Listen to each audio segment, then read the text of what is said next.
buenos días. Bienvenidos a este lunes de encuentro nuevamente para seguir leyendo Génesis para el día de hoy. Vamos a estar mirando el capítulo 26. Pero también quiero aprovechar este momento para invitarlos a que se suscriban, a que compartan y a que den a conocer este espacio Cartas Abiertas, el podcast. Es un encuentro semanal cada lunes, el cual se los agradezco y es un motivo importante para poder compartir la palabra del Señor. Vamos entonces a estar leyendo el capítulo 26 de Génesis. Este capítulo 26 tiene en mi Biblia, Nueva Versión Internacional, un título que dice Isaac y Abimelech, y en Reina Valera y también en la Biblia de Estudio de Sociedades Bíblicas Unidas, que es la Biblia Dios habla hoy, dice Isaac en Gerar. Vamos a comenzar a leer, a mirar y a meternos entre todos estos renglones y frases y bueno, todo lo que comprende este escrito para mirar lo que Dios tiene allí metido para nosotros. Dice, en ese tiempo hubo mucha hambre en aquella región, además de la que hubo en tiempos de Abraham. Por eso Isaac se fue a Gerar, donde se encontraba Abimelech, rey de los filisteos. Cuando leemos esta historia, nos da a entender que es como si fuese, aquí hay algo para tener en cuenta, y es como si fuese el mismo Abimelech del capítulo 20. Pero hay estudiosos de la Biblia que dicen que es el hijo de Abimelech, o sea, es una generación diferente a la de Génesis 20. Dice lo siguiente: allí el Señor se le apareció y le dijo, no vayas a Egipto, quédate en la región de la que te he hablado, vive en ese lugar por un tiempo. Yo estaré contigo y te bendeciré, porque a ti y a tu descendencia les daré todas esas tierras. Así confirmaré el juramento que le hice a tu padre Abraham. Multiplicaré a tus descendientes como las estrellas del cielo y les daré todas esas tierras. Por medio de tu descendencia todas las naciones de la tierra serán bendecidas, porque Abraham me obedeció y cumplió mis preceptos y mis mandamientos, mis normas y mis enseñanzas. ¿Qué nos damos cuenta en esta parte de la Biblia? Aquí el Señor está confirmando su pacto directamente con el hijo de la promesa. Está confirmando a Isaac que lo va a bendecir, que todo lo que le dijo a su padre Abraham lo va a cumplir en él. Le habla de la multiplicación, le dice también que por medio de esa descendencia las naciones de la tierra son bendecidas. Aquí aparece Jesús. En blanco y negro está Jesús, aquí en medio de estas palabras, porque ya lo hemos visto que la bendición de las naciones, la bendición de la tierra es Jesús. Y por eso el Señor ha venido armando todo este plan de salvación. No, pareciera muchas veces que el plan de salvación se da únicamente cuando el ángel se le aparece a María para hablarle de Jesús. Y no.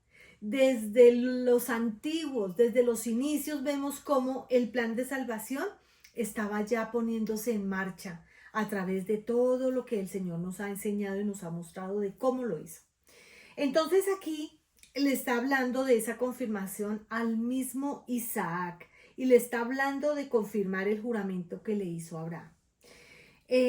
También le está diciendo, entre comillas, y allí metido entre estas palabras, le está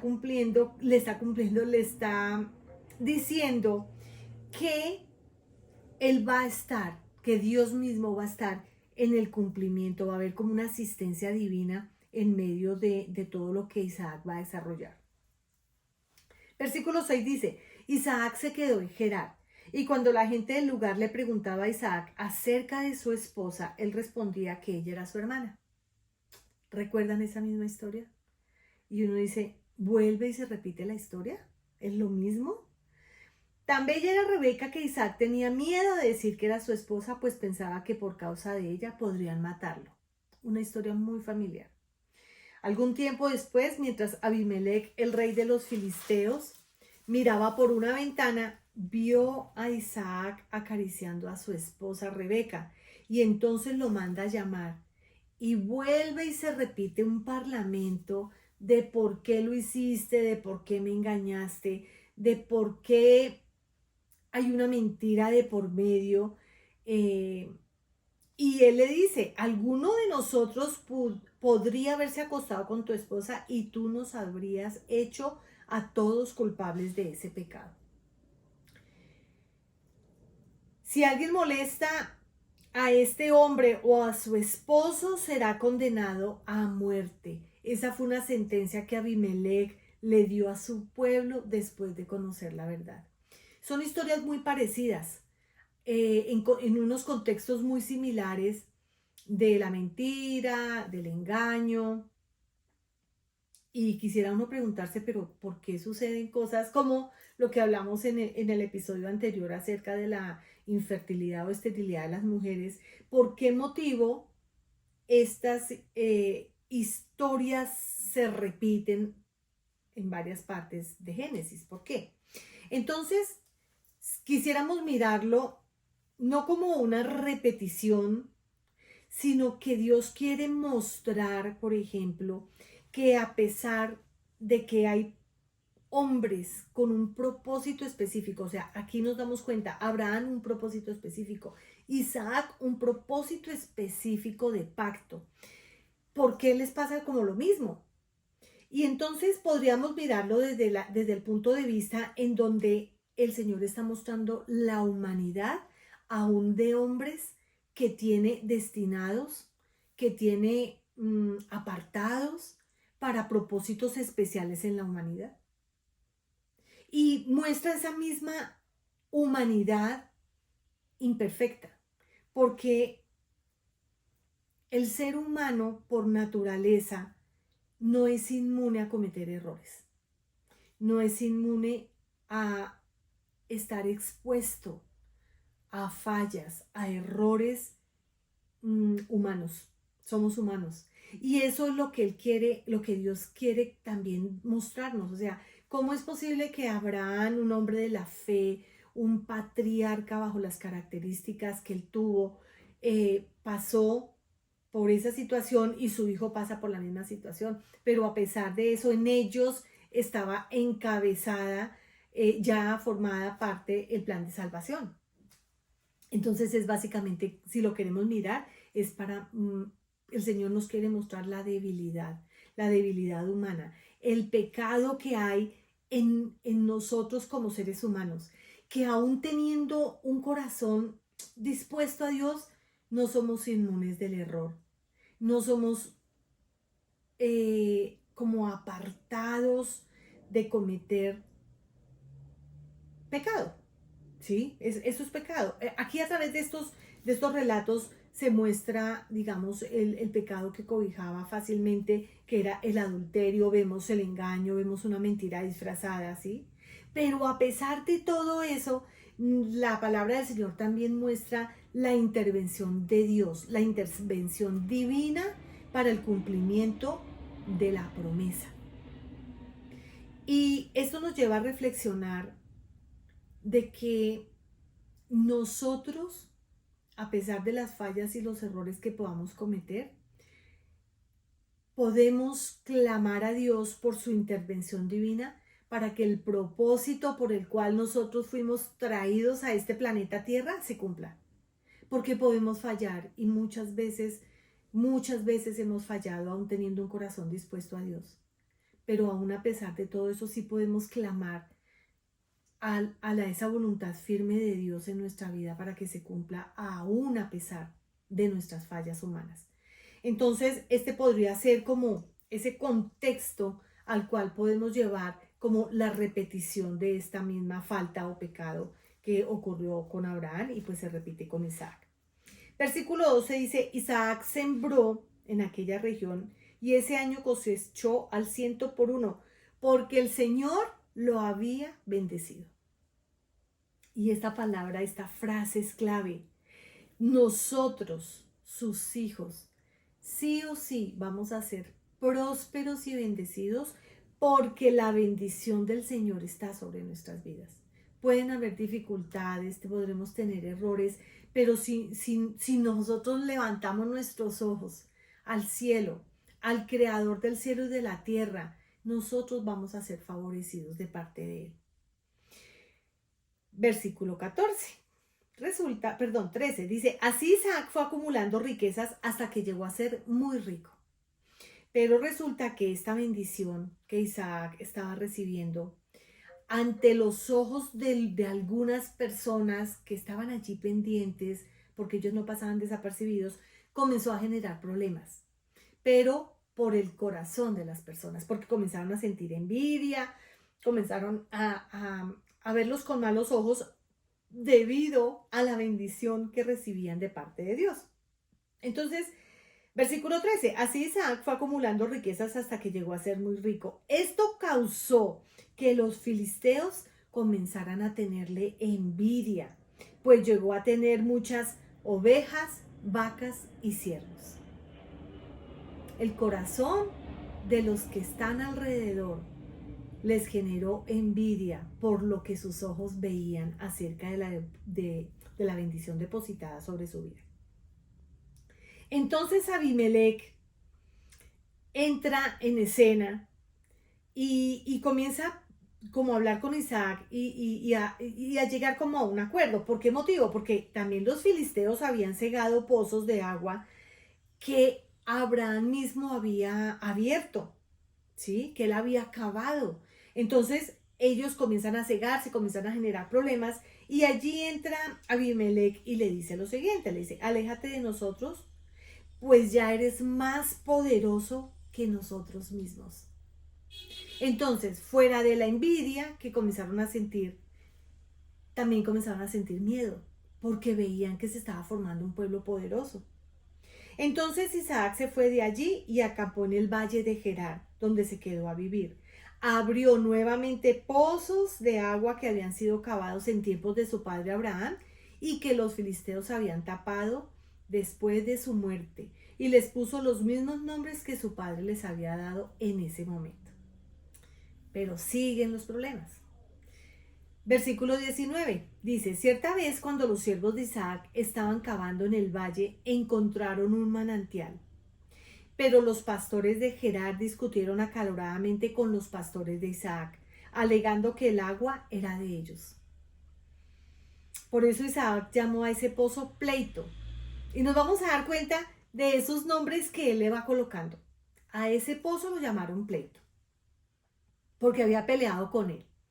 Después sus siervos cavaron otro pozo por el cual también se pelearon. Por eso Isaac lo llamó enemistad. Entonces Isaac se fue de allí y cavó otro pozo, pero esta vez no hubo ningún problema. Y a este pozo lo llamó, aquí dice, espacios libres. Y dijo, el Señor nos ha dado espacio para que prosperemos en esta región. Y ese nombre de espacios libres fue como un acto, como una declaración de libertad. ¿Sí? Ya no habían problemas. Y dice, el Señor nos ha dado el espacio para que prosperemos en esta región. Y vemos aquí a un Isaac dándole honor al Señor, reconociendo que era Él el que nos había dado la libertad. Les había dado. Y yo no puedo dejar de pensar en este nuevo tiempo. Aquí cuando leo esto yo veo a Jesús en blanco y negro, porque Jesús fue el que nos vino a traer libertad. En este tiempo, cuando Jesús ya hizo la obra hace más de 2000 años, Él fue el que nos trajo libertad, libertad del pecado, de la opresión del enemigo.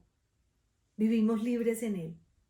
Esto significa prosperidad. Muchas veces las personas entienden la palabra prosperidad solamente como en el área del dinero, en la parte monetaria o económica, pero la prosperidad es una libertad maravillosa y tenemos libertad por Cristo. Por eso aquí Jesús está en blanco y negro. De allí se dirigió Isaac a Beerseba y esa noche se le apareció el Señor y le dijo, miren esto tan precioso, yo soy el Dios de tu padre Abraham. No temas porque yo estoy contigo. Por amor a mi siervo Abraham te bendeciré y multiplicaré tu descendencia. Y les quiero contar algo. Esta bendición nos cobija a nosotros. Así que si usted quiere orar para ser bendecido todos los días, tome esta porción de la palabra. Y esta porción la podemos personalizar. La palabra dice, yo soy el Dios de tu padre Abraham. Y el Señor está diciéndome a mí, no temas porque yo estoy contigo. Por amor a mi siervo Abraham, Él me va a bendecir y me va a multiplicar. Aquí dice mi descendencia. Y yo lo creo. Porque si yo me remito a Gálatas 3:29, mírenme en esta maravillosa promesa que la verdad yo no la había tenido en cuenta, sino hasta este momento que estoy leyendo y que estoy mirando y que he estado preparando. Y dice lo siguiente, en mi Biblia Nueva Versión Internacional tiene un título que dice Hijos de Dios. Versículo, vamos a leerlo del 26 al 29 y dice, todos ustedes son hijos de Dios mediante la fe en Cristo Jesús. Importante, hago un alto acá. Hay una creencia de que todo ser humano es hijo de Dios, pero la palabra lo explica claramente. Y son llamados hijos de Dios los que tienen fe en Jesús, en Cristo Jesús, dice la palabra. Los que hemos creído en que es a través de Jesús que yo soy salva, en que fue Jesús el que hizo la obra de libertad en la cruz, obra de sacrificio de sangre, Cordero de Dios, como lo dijo también Abraham, el Cordero, hijo mío, lo proporcionará Dios. Los que creemos en Cristo Jesús, en su redención, los que creemos en su sacrificio, los que creemos que es hijo de Dios, somos llamados hijos de Dios. Por eso yo te invito en este momento a que si tú no has entregado tu vida a Cristo, lo hagas, para gozar de todas las bendiciones que esta maravillosa palabra tiene. Porque la palabra también dice que en este mundo vamos a tener aflicción, y es cierto, hemos pasado por aflicciones, pero tenemos la bendición de ser llamados hijos de Dios. Los invito, entreguen su vida a Cristo. La palabra lo está sustentando. Entonces dice, todos ustedes son hijos de Dios mediante la fe en Cristo Jesús, porque todos los que han sido bautizados en Cristo se han revestido de Cristo. Ya no hay judío, ni griego, esclavo, ni libre, hombre, ni mujer, sino que todos ustedes son uno solo en Cristo Jesús. Y mírenme en esto tan bello. Y si ustedes pertenecen a Cristo, son la descendencia de Abraham y herederos según la promesa. Entonces, esta fracción de la palabra me confirma que la bendición de Dios, la bendición del Padre, o mejor, la bendición del Dios de mi Padre Abraham, ya lo puedo personalizar, está conmigo. Por eso no debo temer, porque Dios está conmigo. Y dice que por amor a ese siervo Abraham, me va a bendecir y me va a multiplicar. Los animo para que lo tomen para ustedes mismos. Soy heredera de la promesa. Cristo es la bendición de las naciones. Y esa promesa de bendición a las naciones me llegó a mí y a mi casa y a mi descendencia. Lo animo para que entregue su vida a Cristo y esa misma bendición lo alcance a usted, a su casa y a su descendencia. Seguimos.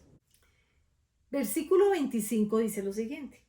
Allí Isaac construyó un altar e invocó el nombre del Señor. ¿Qué hacía Isaac, su padre, cada vez que tenía un encuentro con Dios? Él hacía un altar en honor, dándole honra a Dios. Y esto mismo ya Isaac lo hace, o sea que tiene la convicción absoluta de quién es su Dios. y de que de esa forma se va a llevar a cabo un plan de salvación. Acampó en ese lugar y sus siervos cavaron un pozo. Cierto día, Abimelech fue a Isaac desde Gerar. Llegó acompañado de su consejero Ahuzat y de Ficol, el jefe de su ejército. Y entonces Isaac le pregunta: si tanto me odian, que hasta me echaron de su tierra, ¿para qué viene a verme? Y vuelve otra vez estas personas a confirmar la bendición que reposaba sobre Isaac. Así como la vieron reposada encima de Abraham, la ven sobre su hijo, sobre su descendiente. Y él le dice: nos hemos dado cuenta de que el Señor está contigo. Hemos pensado que tú y nosotros debiéramos hacer un pacto respaldado por un juramento. Y este pacto es el siguiente: tú no nos harás ningún daño, ya que nosotros no te hemos perjudicado, sino que te hemos tratado bien y te hemos dejado ir en paz. Ahora el bendecido del Señor eres tú. ¿Por qué hacían esto? En este momento lo hacían porque de verdad se estaban dando cuenta de la gran bendición y eso les estaba generando miedo. Les generaba temor de ver que este pueblo se estaba levantando con tanta bendición sobre ellos. Isaac les prepara un banquete, comen y beben, y a la mañana siguiente se levantan y se van muy temprano. Aquel mismo día los siervos de Isaac fueron y le informaron acerca de un pozo que habían cavado y le dijeron: hemos encontrado agua. Isaac llamó a ese pozo el juramento y por eso la ciudad se llama Beerseba hasta el día de hoy. Bueno, Esaú, ya seguimos al versículo 34, y dice la palabra que Esaú tenía 40 años de edad cuando se casó con Judith, hija de Beeri, elitita. También se casó con Basemat, hija de un hitita llamado Elón, y estas dos mujeres les causaron mucha amargura a Isaac y a Rebeca. Preguntémonos, ¿pero por qué le causaron amargura? ¿Qué era lo que ellas hacían? Pues lo que pasa es que estas dos hijas, Judith y Basemat, ellas tenían costumbres paganas. Ellas adoraban dioses ajenos al Dios de Isaac. Y esto realmente representaba un peligro muy grande para la fe de la descendencia. Por eso es que es tan importante que nosotros nos aseguremos de poder mostrar a un Jesús, de mostrarles su palabra, de mostrar la verdad a nuestros hijos, para que ellos no se desvíen, porque el desviarse es un peligro enorme para su vida espiritual y es un peligro de muerte. No es un peligro, puede ser uno es que tiene peligro de tropezar, sí, pero el peligro es que en ese tropiezo se caigan y mueran espiritualmente. Entonces, por eso es que les causaban mucha amargura a este par de padres que estaban viendo cómo Esaú estaba desviado. Y aquí podríamos entender una parte de por qué el Señor aprovechó el deseo de un Jacob, ¿sí? Aprovechó ese deseo de Jacob de ser el primogénito y era por su corazón. El corazón de Esaú aquí no estaba correctamente enfocado hacia el Dios, como lo llaman ellos, el creador del cielo y de la tierra. Por ese motivo era la tremenda amargura que le causaban a estos padres por adorar dioses falsos. El adorar dioses falsos los lleva a ser paganos, como la misma Biblia lo indica, y a que se desviaran definitivamente del propósito. Por eso Jacob fue el que asumió esa primogenitura. Gracias por acompañarme hasta este momento. Como ya se los dije, compartan, suscríbanse, activen esa campanita para que cada 8 días cuando nosotros colgamos ese podcast, ustedes lo escuchen. Y espero de verdad desde mi corazón que estén siendo grandemente bendecidos y que Jesús venga a ser el Dios de su vida. Bendiciones.